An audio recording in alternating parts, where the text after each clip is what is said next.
तुम्ही कॅमेरा लावून बसून जा बेटा, कॅमेरा लावून घ्या आणि बसून जा. सर्वज्ञ श्री चक्रधर स्वामी की, गोपाल कृष्ण महाराज की, हिंदवी स्वराज्याचे सरसंस्थापक. बसा बेटा बसा. बसतील बसतील बसतील. त्यांचे कॅमेरे माझ्या चेहऱ्यावर सेट करतील मग बसतील. बसा, तुम्ही बसले की सुरू करतो. बस बसा, खुर्चीवर उभे असलेले बसा. चला झाले फोटो आता तुमचे. हिंदवी स्वराज्याचे सरसंस्थापक छत्रपती शिवरायांना मानाचा मुजरा करतो. भारतीय राज्यघटनेचे शिल्पकार भारतरत्न डॉक्टर बाबासाहेब आंबेडकर यांना मानवंदना अर्पित करतो. खऱ्या अर्थानं या भारतामध्ये ज्यांनी अवतार घेऊन सामान्य माणसाला एक आध्यात्मिक दिशा दाखवली, एक अतिशय पुरोगामी अशा प्रकारच्या विचाराने समाजामध्ये समता स्थापन करणारा विचार हा महानुभाव विचाराच्या रूपानं ज्यांनी आपल्याला दिला ते भगवान चक्रधर स्वामी यांच्या चरणी दंडवत करतो आणि माझ्यासहित आपल्या सर्वांना त्यांचा आशीर्वाद मिळावा अशा प्रकारची प्रार्थना देखील करतो. मंचावर उपस्थित असलेले आपले कुंभमंत्री गिरीश महाजनजी, मंत्रिमंडळातील आमचे सहकारी दादाभाऊ भुसेजी, या ठिकाणी अखिल भारतीय अध्यक्ष म्हणून ज्यांचा पदारोहण समारोह आज आपण संपन्न केला ते परमपूजनीय महंत श्री मोहनदादा कारंजेकर बाबाजी, त्याचप्रमाणे ज्यांनी परिषदेचे अध्यक्ष म्हणून अनेक वर्ष मार्गदर्शन केलं आणि पुढेही मार्गदर्शन करतील असे परमपूजनीय महंत श्री विध्वंस बाबाजी, परमपूजनीय महंत नागराज बाबाजी, परमपूजनीय महंत श्री बिडकर बाबाजी, महंत चिरडे बाबाजी, महंत श्री लासूरकर बाबाजी, महंत सुकणेकर बाबाजी, महंत श्री खामणीकर बाबाजी, महंत श्री दर्यापूरकर बाबाजी, महंत श्री साळकर बाबाजी, महंत श्री लोणारकर बाबाजी, मंचावर उपस्थित सर्व आमचे परमपूजनीय महंतगण, त्याचप्रमाणे या ठिकाणी उपस्थित बाळासाहेब सानप, सीमाताई हिरे, देवयानीताई फरांदे, प्रवीणजी तायडे, दिलीपजी बनकर, दत्ताजी गायकवाड, आमचे मित्र अविनाशजी ठाकरे, प्रकाश शेठ ननावरे, या ठिकाणी सर्व संत महंत पंथीय बंधू, सर्व अतिथी, सर्व भगिनी आणि बंधूंनो, आज मला अतिशय आनंद आहे की 38व्या अखिल भारतीय महानुभाव परिषदेच्या अधिवेशनात मी सहभागी होऊ शकलो. खरं म्हणजे 1 महिन्यापूर्वीच हे अधिवेशन व्हायचं होतं आणि त्याच्याकरता बाबांनी माझा वेळही घेतला होता, पण काही कारणाने मला येणं शक्य नव्हतं. मी बाबांना सांगितलं आपलं परिषदेचं अधिवेशन आहे, आपण ते संपन्न करून घ्या, मी पुढच्या कुठल्या तरी कार्यक्रमात येईल. पण कारंजेकर बाबांचा स्वभाव आपल्याला माहिती आहे. त्यांनी आणि आमच्या प्रकाश शेठनी आणि बाळासाहेबांनी सांगितलं, एक प्रकारे मला धमकीच दिली, तुम्ही आले नाही तर आम्ही अधिवेशनच करणार नाही, त्यामुळे आधी तारीख द्या, मग अधिवेशन आम्ही त्या ठिकाणी ठरवतो. आणि आजची माझी तारीख ही त्यांनी त्या ठिकाणी ठरवली. आणि मला अतिशय आनंद आहे की सर्वज्ञ श्री चक्रधर स्वामी यांचा आशीर्वाद घेण्याकरता आणि एवढ्या सगळ्या पूज्य संत महंतांचा आशीर्वाद घेण्याकरता या ठिकाणी मला येता आलं आणि आपल्या सर्वांमध्ये उपस्थित होता आलं. मग अशी कारंजेकर बाबा जे म्हणाले तसं ते जे काही म्हणतात ते मला सगळं मान्य असतं. पण मगाशी ते एक गोष्ट जी म्हणाले ती गोष्ट जरा मला पूर्णपणे मान्य नाही आहे. ते असं म्हणाले की आपल्या महानुभाव पंथाचे 3 आमदार निवडून आले. मी त्याच्यामध्ये थोडं करेक्शन करतो. आपल्या महानुभाव पंथाचा मुख्यमंत्री देखील निवडून आला. हे बाबा तुम्ही सांगायचं विसरलात. आता तुम्ही काय मला पंथाच्या बाहेर ठेवलाय? पंथाच्या सगळ्या कार्यक्रमात असतो, सगळ्या प्रथा परंपरा माहिती आहेत, सगळं माहिती आहे. त्याच्यामुळे आता काही मी फार पंथाच्या बाहेर नाही. त्यामुळे तुम्ही आता यापुढे सांगितलं पाहिजे की आता मुख्यमंत्रीही आमच्या महानुभाव पंथाचाच आहे.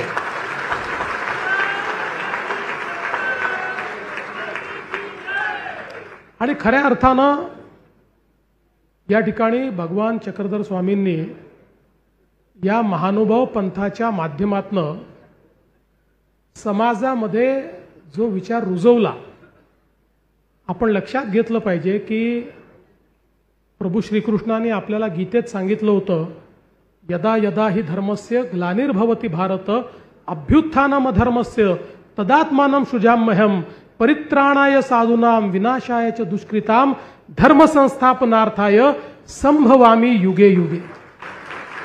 म्हणजे ज्या ज्या वेळी धर्मावर ग्लानी येईल, ज्या ज्या वेळी समाजावर आपत्ती येईल, ज्या ज्या वेळी समाजामध्ये भेदाभेद निर्माण होईल, ज्या ज्या वेळी समाज हा धर्माच्या मार्गावरनं पथभ्रष्ट होईल, त्या त्यावेळी वेगवेगळ्या रूपानं मीच जन्म घेईन आणि त्या ठिकाणी समाजाला पुन्हा सन्मार्गावर आणण्याचा प्रयत्न करेन. आणि आपण पाहू शकतो की ज्यावेळी भगवान चक्रधर स्वामींनी अवतार घेतलेला आहे तो काळही कुठेतरी समाज हा पथभ्रष्ट झालेला आपल्याला पाहायला मिळतो. सातत्याच्या आक्रमणांमुळे, समाजातल्या भेदाभेदांमुळे, समाजातल्या विषमतेमुळे समाजामध्ये एक प्रकारची वेगळी व्यवस्था निर्माण झालेली आपल्याला पाहायला मिळते. अशा परिस्थितीमध्ये संपूर्ण समाजाला एका सूत्रामध्ये बांधण्याचं काम जर कोणी केलं असेल तर ते सर्वज्ञ श्री चक्रधर स्वामींनी केलं. आणि जो समाज जातीमध्ये, पंथामध्ये, भाषेमध्ये उच्च नीच अशा प्रकारच्या वेगवेगळ्या दऱ्यांमध्ये विभागलेला होता, त्या संपूर्ण समाजाला या महानुभाव विचारांनी एकत्रित केलं. कोणी कोणाची जात विचारली नाही, कोणी कोणाची भाषा विचारली नाही, कोणी कोणाचा पंथ विचारला नाही, तर सगळ्यांना एक सन्मार्ग देण्याचं काम या ठिकाणी सर्वज्ञ चक्रधर स्वामींनी केलं. आपण बघा, गुजरातमधनं ते आपल्या विदर्भाच्या, महाराष्ट्राच्या मातीमध्ये आले. पण या ठिकाणी मराठीची जी सेवा त्यांनी केली, आज आपली मराठी भाषा अभिजात झाली. या अभिजात भाषेच्या संपूर्ण प्रवासामध्ये 2 ग्रंथ हे अत्यंत महत्त्वाचे ठरले की ज्यांनी आपल्या भाषेच्या अभिजात असण्याचा पुरावा दिला. त्यातला एक ग्रंथ ज्ञानेश्वरी आहे, तर दुसरा ग्रंथ लीळाचरित्र आहे. ही जी एक प्रचंड मोठी साहित्य निर्मिती, ही जर त्या ठिकाणी एक विचारपीठ तयार करून सर्वज्ञ श्री चक्रधर स्वामीजी यांच्या प्रेरणेनं झाली नसती तर आज कदाचित इतकी समृद्ध अशा प्रकारची आपली भाषा, त्यातले विचार, त्यातली प्रगल्भता आणि त्यात तयार झालेल्या जाणीवा या आपल्याला कधीच पाहायला मिळाल्या नसत्या। आणि म्हणून केवळ महानुभाव विचार हाच काही आपल्यावरचा त्यांचा उपकार नाही, तर मराठी भाषेला भाषा म्हणून रुजवण्याचं काम हे देखील याच महानुभाव पंथाच्या साहित्यातनं तयार झालेलं आहे, हे आपल्याला खऱ्या अर्थानं या ठिकाणी मान्य केलं पाहिजे। आणि म्हणूनच मला असं वाटतं की खरं तर आपण एकूणच तो सगळा काळ बघितला तर श्री गोविंद प्रभू, भट्टोबास, केशोबास, डिंबकृष्ण मुनी या सगळ्यांनी या मराठी साहित्याला इतकं समृद्ध या ठिकाणी केलेलं आहे।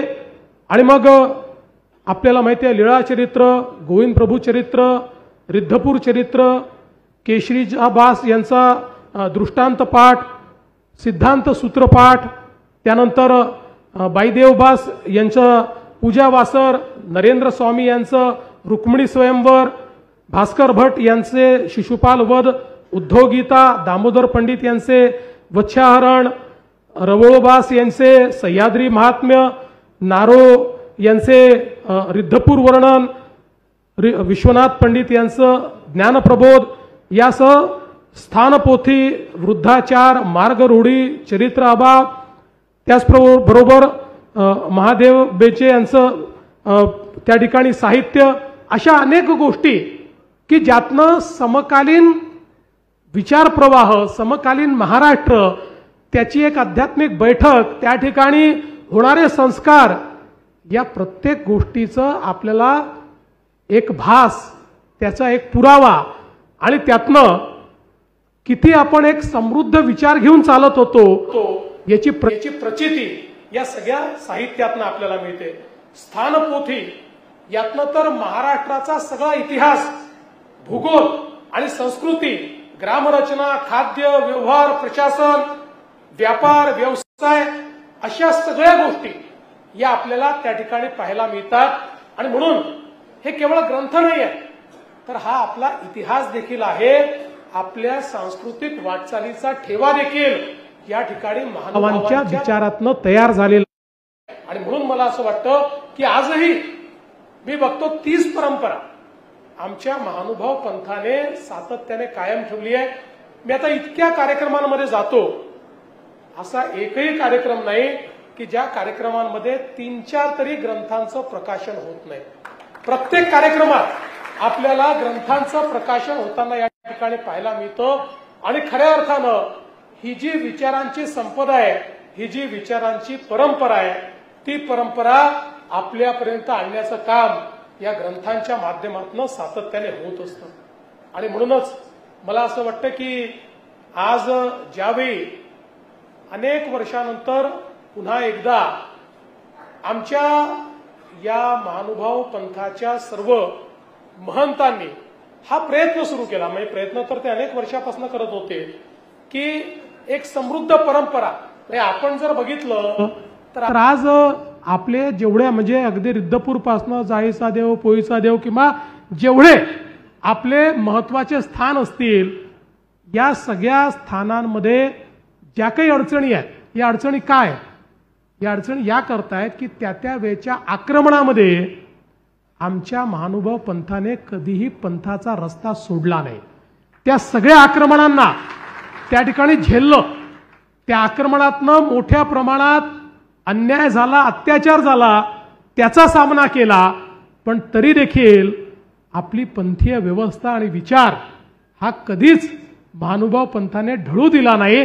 आणि म्हणून ही सगळी आपली जी काही त्या ठिकाणी आध्यात्मिक स्थळं आहे, ही सगळी स्थळं ही जगली, ती वाचली, पण ती अडचणीत देखील आली, एक संघर्ष देखील त्याच्याकरता करावा लागला।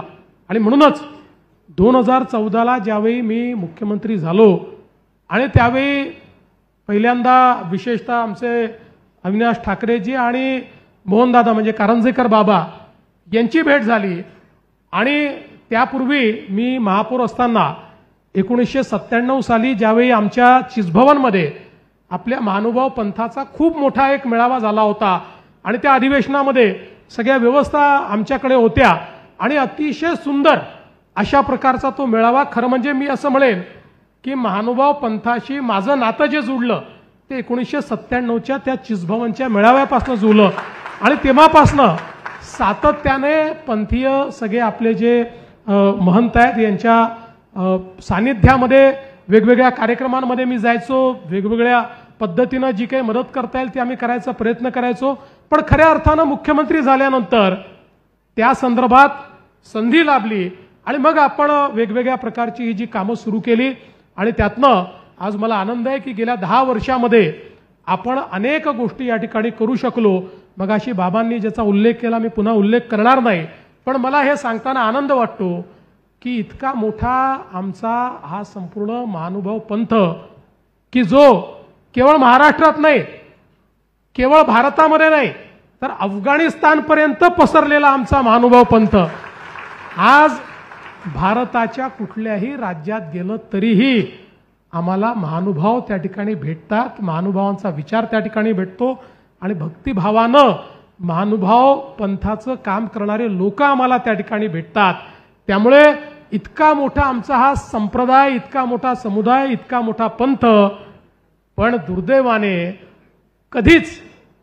कधीच या पंथाची दखल महाराष्ट्राच्या राजकीय व्यवस्थेने घेतलीच नाही, कधीच घेतली नाही. आणि म्हणून मला असं वाटतं की हाही कदाचित भगवान चक्रधर स्वामींचाच आदेश असावा की ही दखल घेण्याची पहिली संधी ही मला या ठिकाणी मिळाली आणि ती मिळाली. मी मुख्यमंत्री असताना, त्यानंतर शिंदेसाहेब मुख्यमंत्री असताना, आता पुन्हा मी मुख्यमंत्री असताना खरं म्हणजे या अनेक गोष्टी आपण करू शकलो. आमचे गिरीश भाऊ असतील, बावनकुळेजी असतील, सगळ्यांनी आम्ही हा प्रयत्न केला की कुठल्याही परिस्थितीमध्ये ही जी एक एवढी मोठी परंपरा आहे की ज्या परंपरेने एक समतेचा विचार दिलेला आहे. आज आपण पाहू शकतो की आमच्या महानुभाव पंथामध्ये प्रचलित जाती व्यवस्थेतले सगळे लोक आम्हाला पाहायला मिळतात. अशी एकही जात नाही की जी महानुभाव पंथामध्ये आपल्याला त्या ठिकाणी दिसत नाही. पण त्याच वेळी या पंथामध्ये कोणी कोणाला जात विचारत नाही, सगळे महानुभाव एकमेकाला दंडवतच करतात. ही शिकवण जी आम्हाला मिळालेली आहे ती आमच्या समाजाकरता, आमच्या राज्याकरता आणि आमच्या देशाकरता अत्यंत महत्त्वाची आहे. आणि म्हणूनच मी आज या निमित्ताने, या परिषदेच्या निमित्ताने बाबांना निश्चितपणे या ठिकाणी सांगू इच्छितो की आपण ज्या ज्या अपेक्षा व्यक्त केलेल्या आहेत, आज आपण खरं म्हणजे रिद्धपूरला ज्यावेळेस विद्यापीठ दिलं त्यावेळी काही लोकांनी विरोध केला, म्हणाले विद्यापीठ रिद्धपूरला कशाला, ते मुंबईला असलं पाहिजे. मी सांगितलं मुंबईला अनेक विद्यापीठं आहेत, अनेक विद्यापीठं होतील, पण तुम्ही आणि आम्ही आज मराठी बोलतो याचं कारण काही लोकांनी त्या माय मराठीची सेवा केली आहे, त्यांनी ती जिवंत ठेवली आहे. आणि असं मराठीला जिवंत ठेवणारं ठिकाण म्हणजे रिद्धपूर आहे. आणि म्हणून त्या ठिकाणी आपल्याला हे मराठी भाषेचं विद्यापीठ केलं पाहिजे आणि ते विद्यापीठ आम्ही केलं. आणि मी तुम्हाला विश्वासाने सांगतो खूप अडचणी, कारण आता शेवटी रिद्धपूर हे आपल्याला कल्पना आहे की जरी अतिशय जुनं अशा प्रकारचं त्या ठिकाणचं आपलं स्थान असलं तरी काळाच्या ओघामध्ये ते खूप मागे पडत गेलं. त्यामुळे जाण्याचे रस्ते असतील, रेल्वे स्टेशन असेल, व्यवस्था असतील, आज आपल्याला अगदी चांगलं सुंदर विद्यापीठ बनवायचं आहे, पण त्याची जागा देखील उपलब्ध नव्हती. पण बाबांनी आणि सगळ्या लोकांनी मदत केली, शेतकऱ्यांनी मदत केली. मग शेतकऱ्यांची जागा अधिग्रहित करून त्या ठिकाणी विद्यापीठ उभं करावं. पण मी तुम्हाला निश्चितपणे सांगतो की मराठी भाषा जी आपली आहे ही जगातल्या प्रमुख भाषांपैकी आहे. आज किमान 12-14 कोटी लोक मराठी भाषा बोलतात. त्यामुळे या जगातल्या प्रमुख भाषेला साजेसं अतिशय सुंदर आणि जागतिक कीर्तीचं विद्यापीठच आम्ही त्या ठिकाणी तयार केल्याशिवाय राहणार नाही. आणि त्याकरता ज्या ज्या अडचणी आहेत त्या अडचणी दूर करण्याचं काम हे निश्चितपणे आम्ही यापुढेही करत राहू. खरं म्हणजे आपली सगळी महंत मंडळी ही खऱ्या अर्थानं अतिशय उत्तम अशा प्रकारचं पंथाचं काम करत असतात. आणि आमचे कारंजेकर बाबा तर एक प्रकारे आता म्हणजे ते आता अध्यक्ष असले तरी एकूणच गेले 10 वर्ष पंथाच्या दूताच्या रूपाने काम करतायत. कुठल्याही आमच्या कोणत्याही महंतांचं काही काम असेल, पंथातल्या कुठल्याही व्यक्तीचं काम असेल तर बाबा त्याकरता हजर असतात. आणि मगाशी जसा उल्लेख केला की काही असलं की आपल्या प्रकाश सेठ ननावरेंना आणि बाळासाहेबांना घेऊन आणि तिकडे आमच्या अविनाश ठाकरेंना घेऊन बाबा आपले त्या ठिकाणी तयारच असतात आणि सातत्याने या गोष्टींचा खूप पाठपुरावा हा बाबा निश्चितपणे करत असतात. त्यामुळे मी आपल्याला आश्वस्त करतो की या सगळ्या व्यवस्था, कारण आपल्याला माहिती आहे 100-200 वर्षात बिघडलेल्या व्यवस्था आहेत, त्या आपल्याला रुळावर आणण्याकरता काही कालावधी लागेल. पण तो कालावधी लागला तरी मी तुम्हाला सांगतो की आमच्याकडनं आम्ही सरकार म्हणून मंचावरचे सगळे मंत्री असतील, आपले सगळे आमदार असतील, आम्ही सगळे हे महानुभावांच्या पाठीशी आहोत. आणि जेवढी पंथीय कामं असतील ही कामं उत्तम प्रकारे त्या ठिकाणी पूर्ण करण्याकरता आम्ही निश्चितपणे सगळे मिळून काम करू हा विश्वास मी आपल्याला देतो. पुन्हा एकदा सर्वज्ञ श्री चक्रधर स्वामी यांच्या चरणी नतमस्तक होतो. आणि अजून काही विषयात मगाशी सांगितलं की आपण चक्रधर स्वामींचा अवतरण दिवस हा त्या ठिकाणी सरकारी कार्यालयांमध्ये आणि सगळीकडे साजरा करायचा ठरवला. त्यात काही वाद निर्माण झाले. आता काही लोकांचं म्हणणं होतं की अवतरण दिवस म्हणजे ईश्वराचा अवतार आहे, मग तुम्ही तो कसा साजरा करता, मग त्याचं कसं तुम्ही महापुरुषांसोबत करता. मी म्हटलं बाबा आम्ही त्यांना मानतो, आता तो करायचा की नाही करायचा पंथाने ठरवायचा आहे. त्यामुळे आम्ही बाबा आता कमिटी तयार केली आहे. कमिटी जे सांगेल ते आम्ही त्या ठिकाणी मान्य करू. कमिटी म्हणेल तुम्ही करा, आम्ही 100% तो करूच, कारण आम्हाला करायचाच आहे. आणि कमिटी म्हणेल नका करू तर आम्ही मनातल्या मनात करू, करणार तर आम्ही आहोतच. त्यामुळे आम्ही आपल्या मनातल्या मनात करू. त्यामुळे शेवटी अशा प्रकारचे जे विषय असतात त्या विषयांमध्ये आपल्याला फारसे वाद हे न करता, आता साखर बाबांनी मगाशी आम्हाला त्या ठिकाणी लीळाचरित्राचा विषय मांडलेला आहे आणि आता ते देखील त्यांचं म्हणणं असं होतं की आता कोर्टाच्या निर्णयाप्रमाणे त्यातही आपल्याला पुढे गेलं पाहिजे. आपण सगळे मिळून बघा, मी आपल्याला एकच गोष्ट सांगतो की जे धार्मिक, आध्यात्मिक, पंथीय विषय असतात यात सरकारचं काम काय असतं, निर्णय करणे काम नसतं. तुम्ही केलेला निर्णय फॉलो करणे आमचं काम असतं. हे पंथाचे निर्णय सरकार करत नाही. तुम्ही निर्णय करा, तुम्ही जो निर्णय कराल त्या निर्णयाच्या पाठीशी सरकार ठामपणे उभं राहील, एवढं मात्र या निमित्ताने मी आपल्याला निश्चितपणे सांगतो. आणि पुन्हा एकदा या चांगल्या कार्यक्रमामध्ये आपण मला बोलवलं. खरं म्हणजे गिरीशजींचं आणि दादाजींचंही भाषण आपल्याला ऐकायचं होतं, पण मला मुंबईलाही एक अजून कार्यक्रम असल्यामुळे त्या दोघांच्या वतीने मीच या ठिकाणी भाषण केलेलं आहे असं आपण समजा.